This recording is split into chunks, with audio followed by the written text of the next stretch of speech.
నమస్తే, welcome to Kiran TV news.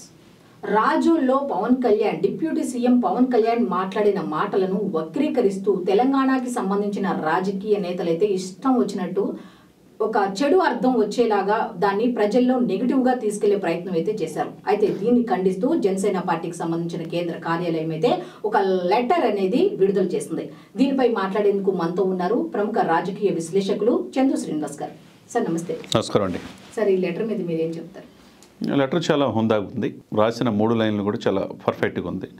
మేము సుహృద్భావ వాతావరణంలో అన్నదమ్ములా కలిసి ఉన్న దాన్ని డిస్టర్బ్ చేయొద్దు, నేను అన్న మాటను వక్రీకరించొద్దు. నేనంటే అది పార్టీ ఆఫీసే. అంటే పవన్ కళ్యాణ్ గారి మాటలను వక్రీకరించొద్దంటే పవన్ కళ్యాణ్ గారి ఆదేశాలకు అనుగుణంగా పార్టీ కేంద్ర కార్యాలయం ఆయన సిబ్బంది రిలీజ్ చేసిన లెటర్. అది పార్టీ లైనప్పే, నాయకుడి లైనప్పే, క్యాడర్ లైనప్పే, అంతే కదండి.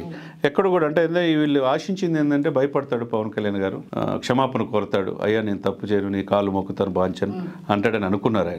ఆయన నెక్స్ట్ లెవెల్ వెళ్ళిపోయాడు. ఆయన దేశ రాజకీయాలు శాసించే పరిస్థితిలో మోదీ గారి పక్కన ఉన్నాడు. ఆయన మనం చూసిన అంశమే. అటువంటి పవన్ కళ్యాణ్ గారి పట్ల ఆయన ఎప్పుడు తెలంగాణ సమాజాన్ని గురించి కానీ, తెలంగాణ ప్రజల ఉద్దేశించి కానీ, తెలంగాణ రాజకీయ నాయకుల గురించి కానీ, తెలంగాణ ఉద్యమకారుల గురించి కానీ స్ఫూర్తివంతంగా మాట్లాడాడు తప్పితే ఎప్పుడు కూడా నెగిటివ్గా మాట్లాడడం. నాకు పునర్జన్మనిచ్చింది తెలంగాణ అని చెప్పిన వ్యక్తి. అటువంటి వ్యక్తి తన బిడ్డలు కూడా ఇక్కడే చదివించుకుంటున్నాడు. ఆ వ్యక్తిని అనరాని మాటలని ఆయన అన్నదేంది, దిష్టి తగిలింది, సస్యశ్యామలంగా ఉండాల్సి Konaseema, rice bowl of India అని చెప్పి ఆ కంటెస్ట్తో మాట్లాడే విభజన తర్వాత ఇదైపోయింది అని చెప్పి అన్నాడు తప్పితే తెలంగాణ వల్ల అయింది అని చెప్పి అనలేదు కదా. దీనికి ఈలోపేనే కోమటిరెడ్డి లాంటి వాళ్ళు 2 రోజులు నేను సినిమాలు ఆడినామని, సినిమా ఫోటోగ్రఫీ మంత్రిగా చెప్తున్నానని చెప్పి మాట్లాడిన మాట అయితే ఎవడూ హర్షించట్లా. విడిపోయి 11 సంవత్సరాలు అయింది, అన్నదమ్ముల్లాగా ఉన్నారు.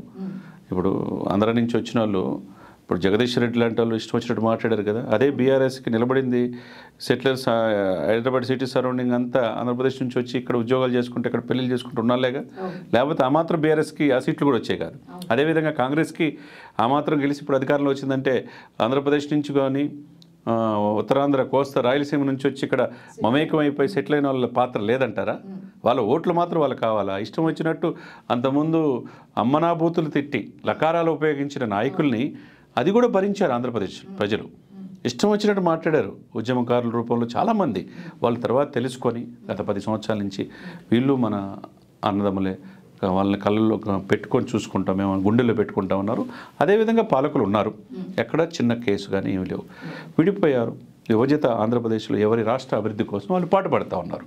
ఆయన ముఖ్యమంత్రిగా చంద్రబాబు నాయుడు గారు ఉన్నారు. చంద్రబాబు నాయుడు గారితో పాటు టీడీపీలో ఉన్న రేవంత్ రెడ్డి గారు, ఆయన అదృష్టవశాత్తు ఆయన కష్టపడ్డాడు, కాంగ్రెస్గా ముఖ్యమంత్రి. వాళ్ళు బాగున్నారు. నాయకులు, మెయిన్ నాయకులు బాగున్నారు. ఇక్కడ ద్వితీయ శ్రేణి నాయకులు ఎవరైతే ఉన్నారో వాళ్ళ ఐడెంటిటీ క్రైసిస్ కోసం, ఇక్కడ రాజకీయ లబ్ధి కోసం, డైవర్షన్ పాలిటిక్స్ కోసం పవన్ కళ్యాణ్ అనే ఒక అస్త్రాన్ని తీసుకొచ్చారు. చూడండి, పవన్ అనే వ్యక్తి పేరు ఉదహరించగానే అంటే ఏంది, ఇక పెద్ద మనం కూడా మీడియాలో కనపడతా ఉన్న భావన కావచ్చు. బీఆర్ఎస్ వాళ్ళు ఒకళ్ళిద్దరే స్పందించింది, కాంగ్రెస్ మొత్తం స్పందిస్తుంది. బీఆర్ఎస్లో కేసీఆర్, కేటీఆర్ కానీ, కవిత కానీ ఎవరు మాట్లాడలేదు, గమనించండి. ఎందుకు ద్వితీయ శ్రేణి నాయకులే మాట్లాడుతున్నారు? ఎందుకు వాళ్ళు ఎప్పుడు మీడియాలో ఉండాలని, పవన్ కళ్యాణ్ విమర్శించితే మనకి ఏదో ఉంటుందని. అద్దంకి దయాకర్ లాంటి వాళ్ళు ఏమన్నారు, ఇది పార్టీ లైన్ కాదు అన్నాడు. పవన్గా అట్లా అనుకొని మాట్లాడి ఉండడు అని చెప్పి ఆయనే చెప్పాడు. ఆయనకంటే సీనియర్ నాయకులు కాదే, ఆయనకంటే ఉద్యమకారులు ఏం కాదు కదా వీళ్ళు. కాబట్టి ఇక్కడ ఏంటంటే హోందాగా 3 లైన్ల లెటర్లో కూడా అన్నదమ్ముల్లాగా విడిపోయాం, సుహృద్భావ వాతావరణంలో మనం ఎవరి పనులు వాళ్ళు చేసుకుంటున్నప్పుడు, రాష్ట్ర అభివృద్ధి మీద ఎవరి దృష్టి వాళ్ళు పెడుతున్నప్పుడు దీన్ని వక్రీకరించొద్దు అని చెప్పారు. ఆయన క్షమాపణ కోరతారేమో, ఆయన మీ కాలు మొక్కుదా బాంచని అంటారేమో అని చెప్పి చాలామంది అనుకున్నారు. ఎందుకు? తప్పు చేస్తే క్షమాపణ కోరాలా? తప్పు చేయనంత వరకు ఎవరు భయపడాల్సిన అవసరం లేదు కదా మేడం. ఇక్కడ పవన్ కళ్యాణ్ అనే వ్యక్తి తప్పు చేయడు, ఆయన మాట అనడు, పొరపాటును కూడా అనిపించుకోడు.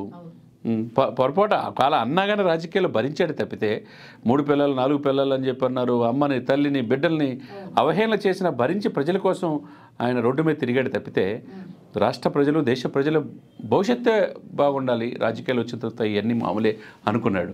ఆయన అన్నాళ్ళంతా ఇప్పుడు ఎక్కడున్నారు? వాళ్ళ ఇంటికి పరిమితం అయిపోయారు. ఆయన హ్యాపీగా రాజకీయాలు చేస్తున్నాడు. ఆయన ఎక్కడికి వెళ్ళినా, ఏ రాష్ట్రం వెళ్ళినా ప్రజలు నిరాజనాలు పలుకుతున్నారు.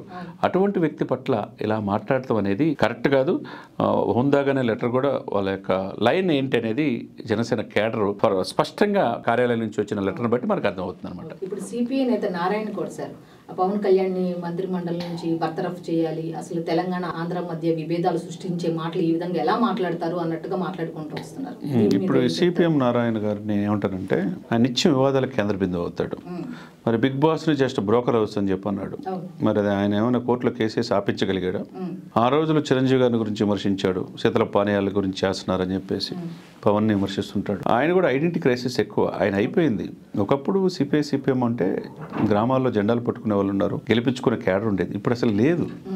ఏ పార్టీ కొమ్ము కాయటానికో వాళ్ళు ఇట్లా ఐడెంటిటీ కోసం మాట్లాడుతున్నారు తప్పితే ఆయన బర్తరఫ్ చేయడానికి ఆయన ఎవరు చెప్పడానికి, ఆయన అసలు ఆంధ్రప్రదేశ్ రాజకీయాల్లో ఆయనకేం పని? ఇప్పుడు రాష్ట్రాల మధ్య కలిపి ఉండాలని కోరుకునే వ్యక్తి కాబట్టి ఇక్కడ ఖమ్మం పరిసర ప్రాంతాల వరదలు వచ్చినప్పుడు ₹1 ఈ రాష్ట్రానికి కోటి ఇచ్చాడు. అంటే కోటి ఇచ్చాడు తప్పితే తక్కువ చేసి చూడలేదు కదా. అప్పుడు స్పందించరు వీళ్ళు.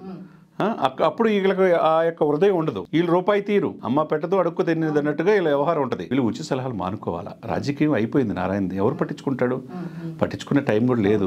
కాకపోతే మీడియాలో అటెన్షన్ కోసం మాట్లాడతారు తప్పితే ₹1 చేయాలన్న దానం చేయి రావాలి. అదేవిధంగా చిరంజీవి గారు రామచరణ్ చెరో 50 లక్షలు తెలంగాణకు ఆంధ్రాకి ఇచ్చారు. ఇప్పుడు వరకు పవన్ కళ్యాణ్ గారు తెలంగాణ సమాజంలో నాకు పునర్జన్మనిచ్చిందని చెప్పేసి కొండగొట్ట ఆంజనేయ స్వామి పూజ చేసుకుని ఏ పని చేయడు. తన బిడ్డని పటాన్ చెరువు దగ్గర క్రికెట్ చదివించుకున్నాడు చిన్న కొడుకుని. తన భార్య మొత్తం ఫ్యామిలీ అంతా హైదరాబాద్లో ఉంటుంది. హైదరాబాద్ అందరూ అక్కురు చేర్చుకునేది. హైదరాబాద్ ఎవరి సొత్తు కాదు కదండి. Fastest growing city in the world Hyderabad. ఫ్యూచర్లో సెకండ్ క్యాపిటల్ అవుతుంది. ఇక్కడ ప్రజలు మంచోళ్ళండి.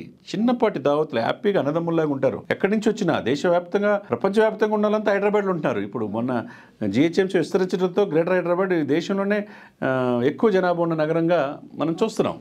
అటువంటి సమయంలో ఒకరికొకరు కలిసి ఉండాలని భావన చేయాలి కాబట్టి ఆయన బర్తరఫ్ చేయాలని ఈయన ఏదో పోటుగాడు లాగా ఈయన చెప్తే బర్తరఫ్ చేస్తారు. అక్కడ ఆయన వల్లే అధికారంలో వచ్చింది ఆంధ్రప్రదేశ్లో. అది తెలియదేమో. ఆయన వల్లే మోదీ గారు 3వ ప్రధానమంత్రి అయ్యారు. అది పాపం తెలిసి మెయిన్ క్యాడర్లో ఉన్న వాళ్ళందరికీ మాత్రం అది గుర్తుంది. కానీ ఇక్కడ చోటమోట నాయకులు మాత్రం అదే నేను అన్నాను కదా, తీసే నాయకులు వాళ్ళ ఐడెంటిటీ క్రైసిస్ కోసం, వాళ్ళ రాజకీయ లబ్ధి కోసం ఎప్పుడు మీడియాలో ఉండాలా, నేను కూడా పనిచేశాననే భావన కల్పించడం కోసం తప్పితే ప్రజల్లో ఏమి లేదు మేడం. ఆంధ్రప్రదేశ్ ప్రజలు కావచ్చు, తెలంగాణ ప్రజలు కావచ్చు క్లీన్గా ఉన్నారు. ఒకళ్ళ ఇంట్లో ఒకళ్ళు వివాహ సంబంధాలు పెట్టుకుంటున్నారు, ఒకళ్ళు భోజనాలకు పిలుచుకుంటున్నారు, ఫంక్షన్లు పిలుచుకుంటున్నారు, అన్నదమ్ములాగా కుటుంబాల రాష్ట్రాలు విడిపోయినాయి కానీ ప్రజలు కలిసి ఉన్నారు.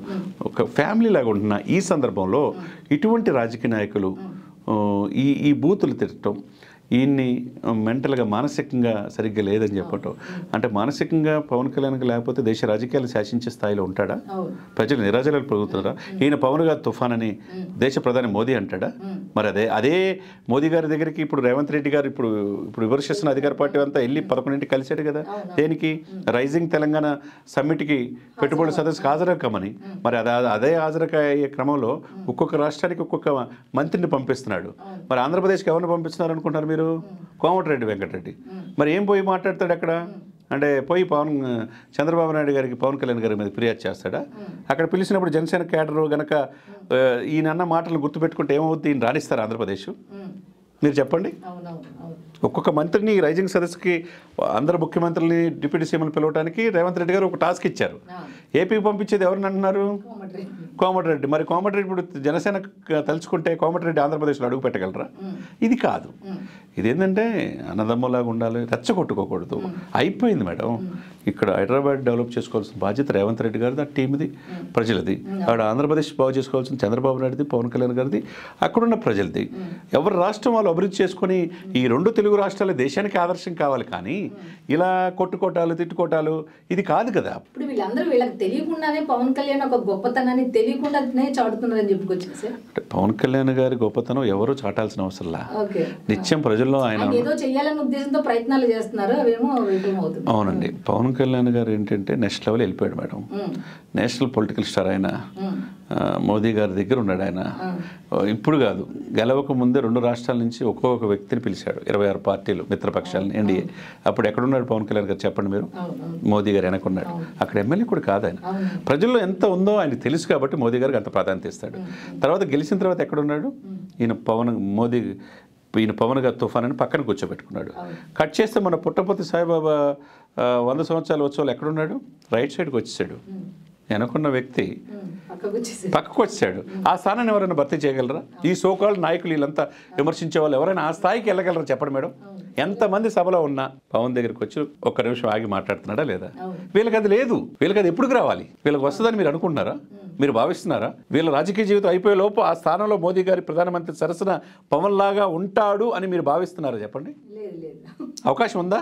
అసలు ఎక్కడ అవకాశాలే లేవు. లేదు. కాబట్టి వాళ్ళకి ఏంటంటే ఆ స్థాయిలో ఆయన విమర్శిస్తే మనం కూడా కనపడతాం మీడియాలో అని ఐడెంటిఫై ఇస్తుంది. పార్టీ లైనప్ కాదు. దయాకర్ లాంటి వాళ్ళు మెచ్యూర్డ్ పొలిటీషియన్స్ ఉంటారు, ఉద్యమకారులు.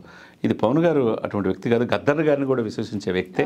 అనుకున్న సమయంలో దీన్ని ఇట్లా జరిగింది తప్పితే అన్నారు. దాన్ని వీళ్ళు వక్రీకరించొద్దని చాలా చక్కగా 3 లైన్లో హుందాగా లెటర్ రాశారు. ఇక ఈ యొక్క టాపిక్ని ఇంతటితో ఆపితే వాళ్ళకే మంచిది. అంతే తప్పితే వాళ్ళ నా కాన్స్టిట్యున్సీలో రేపు నిలబడేటప్పుడు అక్కడ మెగా అభిమానులు ఉంటారు, పవన్ అభిమానులు ఉంటారు. అది కూడా గుర్తుపెట్టుకోవాలి. అంతే కదండి. అవసరం వచ్చినప్పుడల్లా వీళ్ళు పొగుడుతుంటారు, కొద్దిగా దాటిన తర్వాతనేమో వీళ్ళు తిడతా ఉంటే అది కరెక్ట్ కాదు రాజకీయాల్లో. కాబట్టి అన్నదమ్ములాగా కలిసిమెలిసి ఉండాల్సిన సమయం ఇది. ఎవరి రాష్ట్ర అభివృద్ధి కోసం వాళ్ళకి ఆకాంక్షించాలి తప్పితే రెచ్చగొట్టే వాతావరణం ఇది కాదు. Thank you sir.